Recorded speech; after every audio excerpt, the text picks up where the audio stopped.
remarkable person I think I've ever known.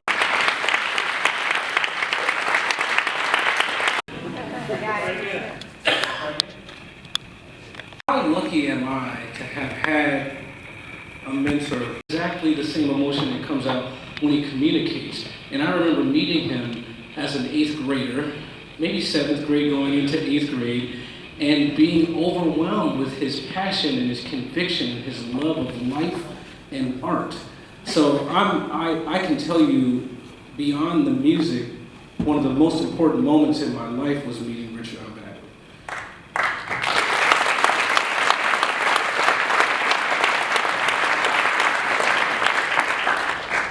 I think up until the moment that I met Richard, I was a very curious and passionate young man. I taught myself to read music when I was 6 years old at the piano. I was just in love with music. I don't know why. It was just in my ear. I couldn't stop. I just had to learn. And then when I went to elementary school, because I could read music already, the teachers would start to give me several instruments just to keep me busy. So I started with percussion, but because I could read, I was a little more advanced. So they said, why don't you try the clarinet? Why don't you try this other instrument? And eventually I played all the band instruments. Not very well, but I played trombone in the marching band and sousaphone in high school.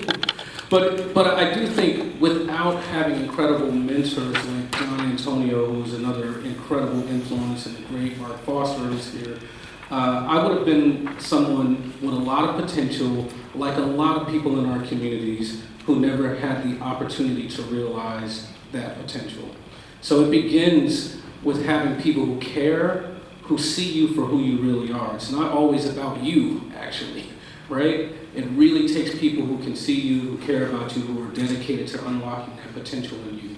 So I'll tell you that I can remember, and I don't know if I've ever told Richard this, but I remember one of our first lessons, we were at SUNY Albany, and we were at the piano, and he was talking to me about the overtone series. And I'm in 8th grade, and I have no idea what he's talking about. And he's pushing, and then he showed me something that was really, really difficult, and I didn't think I could do it. And he just said, absolutely, you can do this, and you're not gonna be able to give up, right? You're gonna have to push yourself. And I cried, like I went home and I kept trying and I couldn't do it, but I love that he could see something in me and demanded absolute excellence of me the entire time that we worked together. And that drive, that conviction is something that I carry with me in everything that I do. I'm incredibly hungry, I'm incredibly curious, but I think it's through the inspiration of great teachers over the years. So Becky mentioned that I should talk a little bit about my journey after I left SEO. I went on to Eastman School of Music. Up until that point, I had mainly focused on classical music because of my mentors. But my mother's a Pentecostal minister, so I grew up in the black church hearing lots of soulful music all the time. It was always in my ear. And I think that cultural experience, I brought that with me to classical music. Right? I started to realize, especially in my lessons, and you can see it in the way that Richard communicates, that classical music is primarily driven by the melody itself, right? As the melody gets higher and intensifies, sometimes the rhythm can fluctuate to help the melody, whereas a lot of other art forms are driven by rhythm, and then the melody sort of dances on top. So this type of emotional conviction, coupled with the foundation that I think I got from rhythm, really helped me in classical music, but I hadn't played a lot of other forms of music at that time. So I went on to major in classical music at Eastman School of Music, and while I was there, I met this piano player named Tamir Hindelman, who's really a fantastic musician to this day. But he pulled me aside and said, man, let me show you some Charlie Parker. And that was a problem. That was a real problem for me. Up until that point, I had experienced the value of art in terms of unlocking the depths of one's emotions. A lot of times depending on the cultural environment that you live in, you are leading with what's necessary to survive that cultural environment. But none of us we're a product of our environments, but we're so much deeper than that, right? We're the culmination of evolution, genes coming together over thousands of years. So for me, I had a certain way that I was moving through the world, but when I had to study classical music, it challenged me to see things that I wasn't always seeing in my own environment, and I had to dig deep in myself. And I just continued to flourish. So when I went on to college and I heard Charlie Parker for the first time, I heard something in him that I had never heard before. There was a certain type of spiritual liberation that in the moment he could play whatever he wanted to play. And it was always from the heart. It always felt incredibly pertinent and very direct. And then on top of that, it was intellectually brilliant. Tamir sat me down at the piano and said, this is what he's thinking about. And you start to realize, like, okay, he's improvising. He's changing keys every 2 beats. It's just the most brilliant thing I ever heard. So I was hooked right away, and I ended up leaving Eastman after a year because I wanted to learn more about jazz. Now, I don't think I played jazz well enough at that time to get into a music school, so I majored in classical music and transferred to the Manhattan School of Music. And but I hung out with all the jazz majors at the time and was just asking them lots of questions. As you go into school, you're going to realize that you learn as much from your peers as you will from your faculty. And that's absolutely true for me. I asked lots of questions, and many of the people I went to school with, we still work together now, and I'm still asking them lots of questions and trying to grow. So the thing with school, it can be challenging, especially music school. For those of you who are going on into music school, one of the things that can happen is you get overwhelmed because you get lots of different perspectives, you get lots of different opinions, and in some ways you end up losing sight of who you are and why you've gotten into music from the very beginning. And I don't know if there's a way to avoid that. I think that's part of the journey, that you need to be open-minded as you continue, taking as much information as you can, be willing to let go and explore. But one key thing, a bit of advice I would give you, and it's hard to have early on, you don't need to be wed to it, but I do think it's really important to have a sense of vision for yourself. That thing that's in you right now, that's made you practice all the hours that you've been practicing, whether you continue with music or not, that's the truth. That's very real, and no one can tell you any differently. I can't tell you as an educator that you shouldn't feel the way that you feel and you should go in this direction. If it's coming from your heart and if you're waking up in the middle of the night dreaming about it, first thing in the morning you're excited to practice and get your work done, you're probably doing the right thing. So you want to maintain that sense of passion and vision as you move forward, because without that, you'll end up being pulled in a lot of different directions and you may not have a strong sense of focus as you move outside of college. So I kept an open mind, learned a lot. My sophomore year of college, I played in New York City. I was in an opera company. I was in a jazz band. I played samba, an African dance company. I was in a salsa band called Carabali. I was learning to speak Spanish. I mean, I was just all over the place trying to absorb as much music as I possibly could. Now, ultimately, as I left school, I realized I'm not driven by being able to play music. There had to be something deeper. Especially now, I'm married, I have 2 beautiful children. I've actually been married for how many years now? I've been married 19 years now. I've been with my wife for 28 years. Can you believe that? I don't have any gray hair either. So for me, at this point in my life, and I started to really think deeply about this probably 15, 20 years ago, it really needs to be something that's worth me leaving my home, missing my wife, leaving my home, traveling around the world and not seeing my children as much as I would like to. And I started to realize that what I'm driven by ultimately is empathy. I look at my general career as being in 4 buckets right now. I'm a musician. I also have an app company. So I'm an app developer just got our full patent on an algorithm. That's a big deal. I'm also an educator, and I also do corporate leadership training. So I have all these different things that I'm doing as I move through the world. And the thing for me is, it's actually not overwhelming. Some people look at my schedule and are like, how do you do it? The way that it works for me is that it's all united by empathy. I move through the world, my whole tagline is the proliferation of empathy through the arts. So when I'm working in a corporate environment, the reason that I'm there is to show the value of empathy.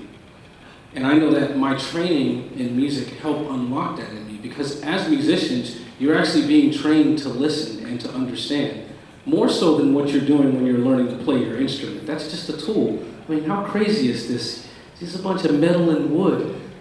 And we're organizing it in a way that moves other human beings. It's the weirdest science ever, but I absolutely love it.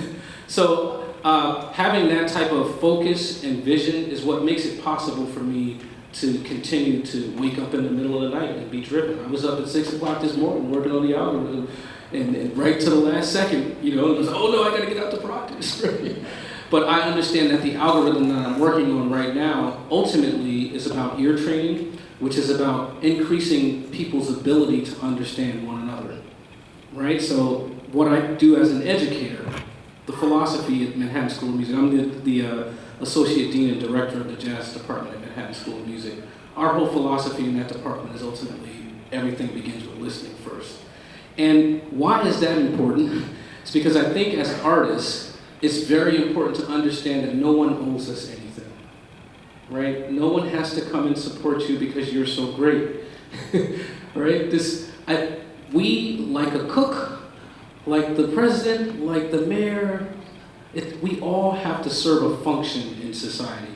So when I think about what our function is, what is our purpose in this world as artists, I ultimately think it's our job to be sonic griots. We're supposed to tell the story about the world that we see, so that 500 years from now, people can look back and understand something about how we move through this planet. And it's not that they're going to look back because we're so interesting, because we're so talented and so amazing. They're going to be looking back because they're going to want to know something about who they are, how we evolved as a species to get to the space that they are. The same reason we look back to the ancient hieroglyphics in Egypt to understand our own evolution so that we don't repeat the mistakes that have been made in the past. So I think it's absolutely essential that art exists in this world. We go out, we tell the stories of a variety of communities, in particular marginalized communities, because over the years, the world is getting much smaller, right? Because of travel, because of technology. In the past, people were separated, you didn't have to really deal with each other, but now we're coming together and we're struggling as a nation, we're struggling as a world to understand how to find value in one another. And if you don't have a platform that articulates those marginalized voices, you'll never understand who you are holistically as a species. That's our job, right? When you look at cultures that you're unfamiliar with, most of the time your first interaction with that culture is through its art. It's through the art that people are made comfortable with one another that the conversation begins. So I absolutely respect, I love that function, and that's why I'm dedicated to continuing to do this for the rest of my life. So I hope that whatever you choose to do, you find that sense of vision, that sense of commitment, that sense of passion, because it'll sustain you. And without it, it's really, really dangerous. The one other thing that I'll say, and this is really about curiosity, about the function of art. I'm curious about where we're going right now as a species in terms of artificial intelligence, right? AI is here and it is real. And there are a lot of jobs that are going to disappear because of robots, right? And I don't necessarily think that that's a bad thing. I mean, if it's digging a hole, not everyone really wants to do that. Maybe what we really want is to be able to feed our families, and that's what we have to do in order to do it. But maybe the desire isn't to dig that hole. So I don't think it's necessarily a bad thing, but it is a reality. A lot of fields like truck drivers, they're going to be in trouble because Google's already doing it. They have self-driving vehicles that are on the road. Those jobs are in jeopardy. The other part of AI that I don't think a lot of people realize is that it's also in the world of law. Right? The AI is in a position now where it can actually read through documents faster than another lawyer and find most of the things that need to be flagged. It's in the area of human resources where we would think it takes a human to understand another human being in order to hire them. AI is quickly catching up to us. So when I look to the future of work, it's fascinating to me because maybe what our real issue is going to be as human beings is going to be about muscle atrophy. Right? Maybe we get up in the morning and we don't have to go to work. What do we do with ourselves? I think we're going to get to a space as a species where we don't have to do that type of stuff, and what we're going to want to do is deal with imagination, to deal with curiosity, to deal with connectivity between one another. And in many regards, artists are the best members of our society to celebrate and amplify those values. I'm predicting, I don't know if it's going to happen in our lifetime, but art is going to be the single most important element that unites people and gives everyone a sense of purpose outside of work, because a lot of those jobs are going to disappear. So again, when I look forward and I'm thinking in terms of vision, that's why I get up in the morning. That's why I'm driven. I love music. It's a blast. It's fun. But it's got to be so much deeper than that. So I could talk on and on, right? But I want to take a minute and make sure that I leave a moment for Q&A. Because I'd love to really get a sense of what you're curious about and be able to directly answer any questions. Or if you have an observation, that's fine as well. Anyone? I'm friendly. Anyone? Questions going on in college, life, love. Yes. Which one of the... Wow, it's one of the my favorite pieces that I've ever performed. You know, it's interesting, it's not the music, it's the moment. Right? Like you could take a piece of music and perform it and it could fall flat, but then you perform it in another circumstance and it's amazing. Ultimately, it's about the connectivity between you as an artist on stage and what the audience is feeling. So I don't think it's a particular piece of music, but I can tell you a moment. I remember my last performance with Essie. I'll never forget it. We were playing the Negro Variations with the orchestra. And I actually didn't really know, I hadn't discovered that piece until we started rehearsing. And I couldn't imagine a more beautiful piece of music to end my time here at Essie. I was in tears. I'm a sensitive guy. I don't have to hide it. But it's not just that piece of music. It's that it's embedded in my spirit, because it captures a transitional moment in my life, right? So for me, I wouldn't say that there's any one piece of music. It's always about the moment. Actually, someone asked Duke Ellington that question once, and I love his answer. He was like, the one I'm creating right now. And he was sitting at the piano and just sort of improvising along. Yes.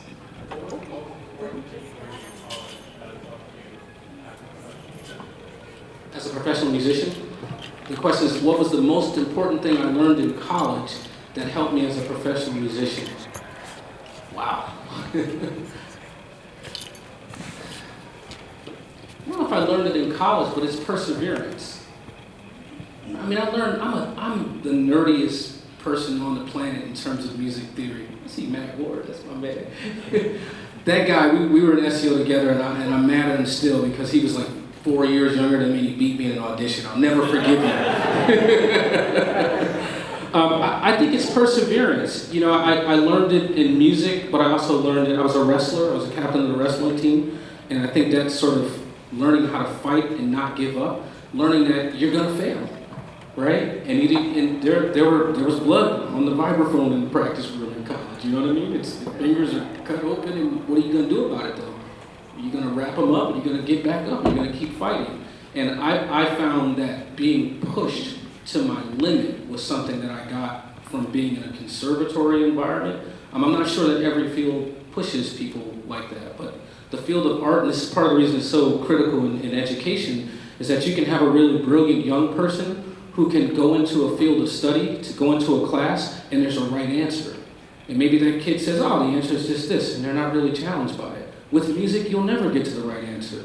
It's a platform that will allow you to push yourself as far as humanly possible.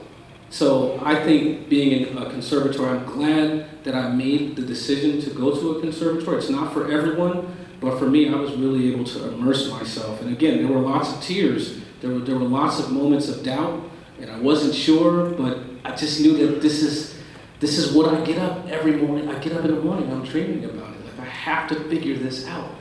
So, perseverance. Yes? When you talk about the role of the artist in the world of AI, do you think that computers will ever be able to write music at a human level? Do I think that, the question is, will computers ever be able to write music at the level of a human being? Uh-oh. My answer is yes. In terms of if you're quantifying level as where are we writing right now, yes, a computer. I mean, I have an algorithm right now that generates harmony. It's basically I've dumped my brain into software, and I can tell you right now, my algorithm can generate better chord progressions than I can. What my algorithm can't do though is it can't tell the story of the moment. Right? So it's not always about best. See that this notion of best, the brightest, that's sort of it's a luxury, right? When society is having a moment where everything's going well and there's enough money for everyone and everyone's well fed, you have the luxury of being curious and just dealing in the world of imagination. But there are plenty of times as we develop as a species where the what's necessary is so pertinent, and it's about really amplifying the voices of people who are struggling. Usually the people who are not struggling, they have a lot of influence and their voices are heard. So I don't know that software can do that, at least not yet. There are currently, I know Sony Music is working on an algorithm that will take your favorite record. I'm not interested in this, but it'll analyze your favorite record and will create music that sounds similar to it. So people are already out there doing it. So again, I think we got to look at what is our function in society. There's also room for both of us, right? There's software can create music, and the software that I'm working on, it's not for the purpose of creating music. It's really to unlock potential in human beings. But that's my ambition. Someone else may really want to create music, and that's okay. We got to be brave. And the other thing is you can't stop it. Get on board, enjoy the ride. Stefon, were you ever torn between wrestling and music, or they both demand such perseverance that they seem to work together well? I think they work together well. I mean, it was always clear to me that I would want to go on playing music. I didn't aspire to go to college for wrestling. I mean, I thought about it. If Manhattan School had a wrestling team, I would have been on it. It would have been pretty bad. Can you imagine, like, Eastman, Juilliard at Manhattan School's wrestling team? Oh, that's so sad. So, again, I don't think I was torn. I think it's all about the lessons that you learn along the way, bringing them along with you through life and pulling the best out of it. So I can absolutely tell you, without any hesitation, that I would not be the musician that I am today without having been a wrestler.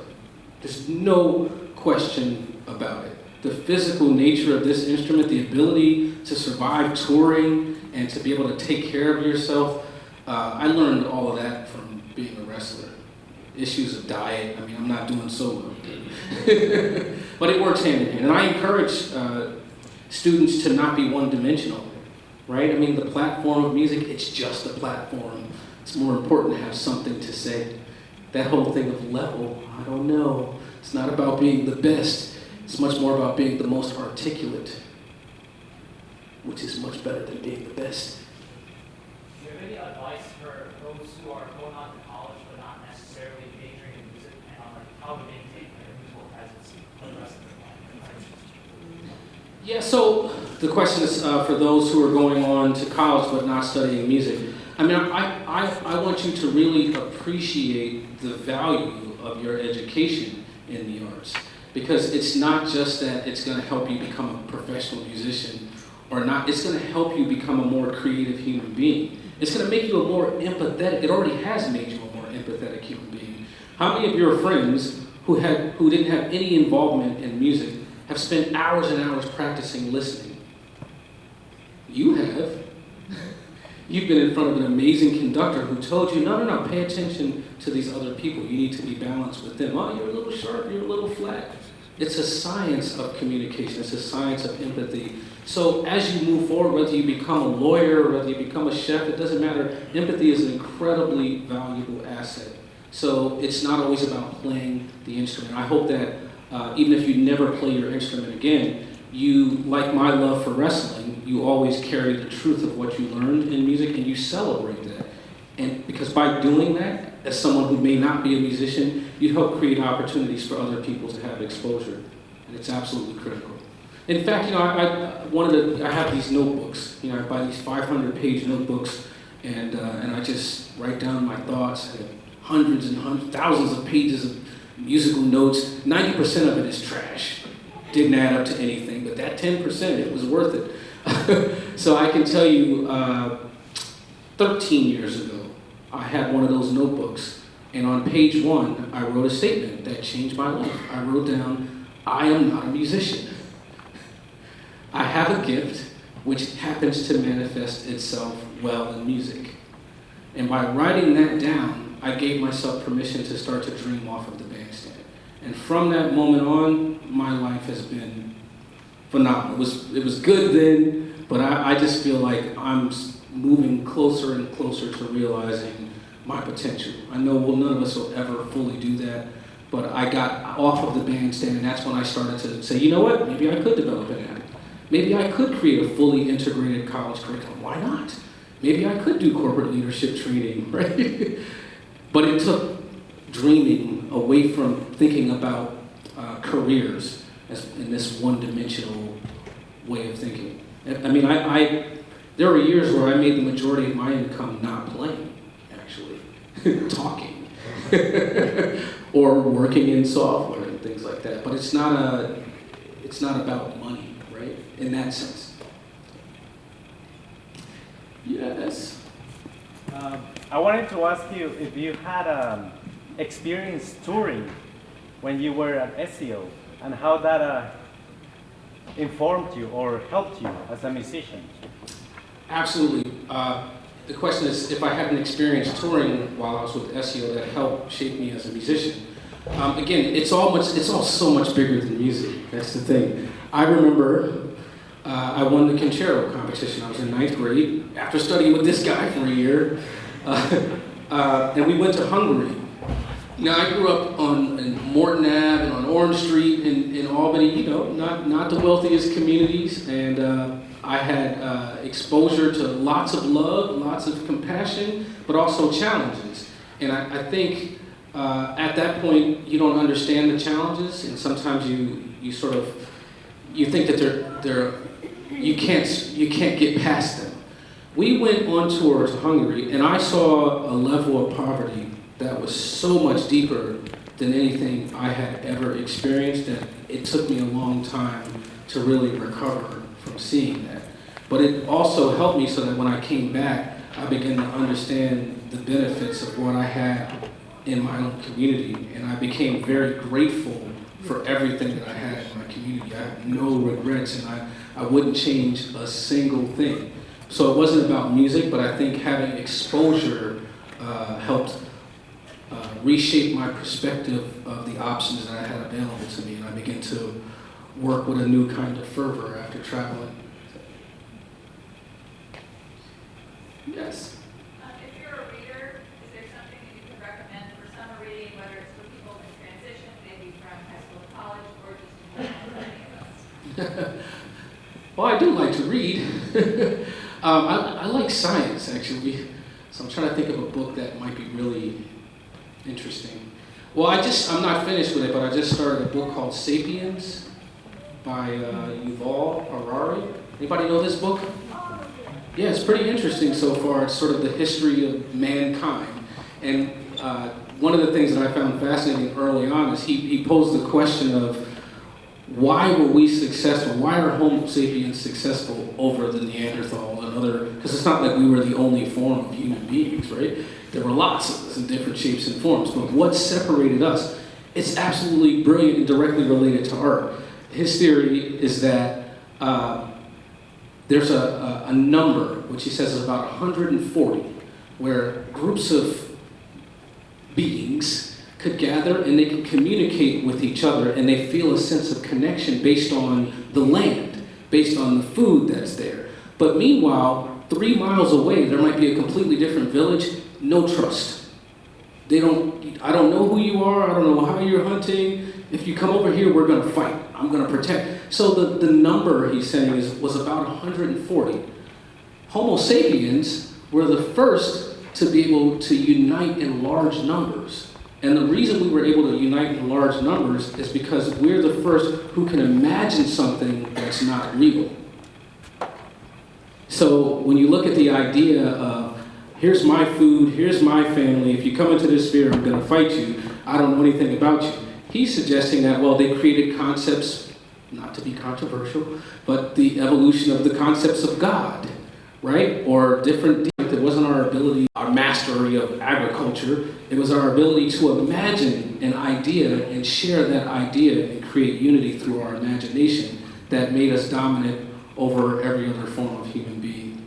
So that's a fascinating read. The other one I would tell you, if you have time, I love this book, and it's a history book. It's, I don't know if you're into history, but it's this book called American Nations. The author's name is Colin Woodard. And basically it breaks down the United States into 13 different regions based on where people came in Europe. And it talks about the local cultures in Europe and how that influenced the development of the United States. So I'll give you one example. I told you I'm a nerd.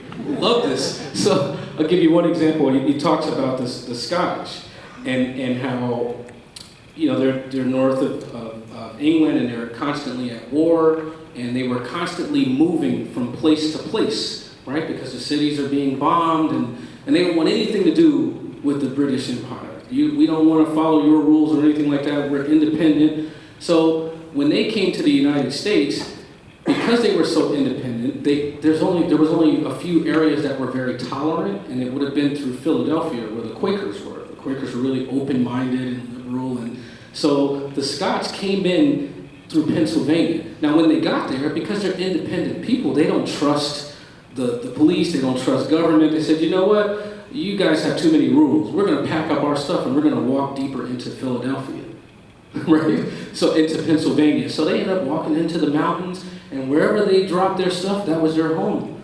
And they operated in clans, the Hatfields and the McCoys, right? Right? If you did something, I'm not going to go call the police. My brother's going to take care of that problem, right? So that type of independent thinking ended up spreading throughout West Virginia.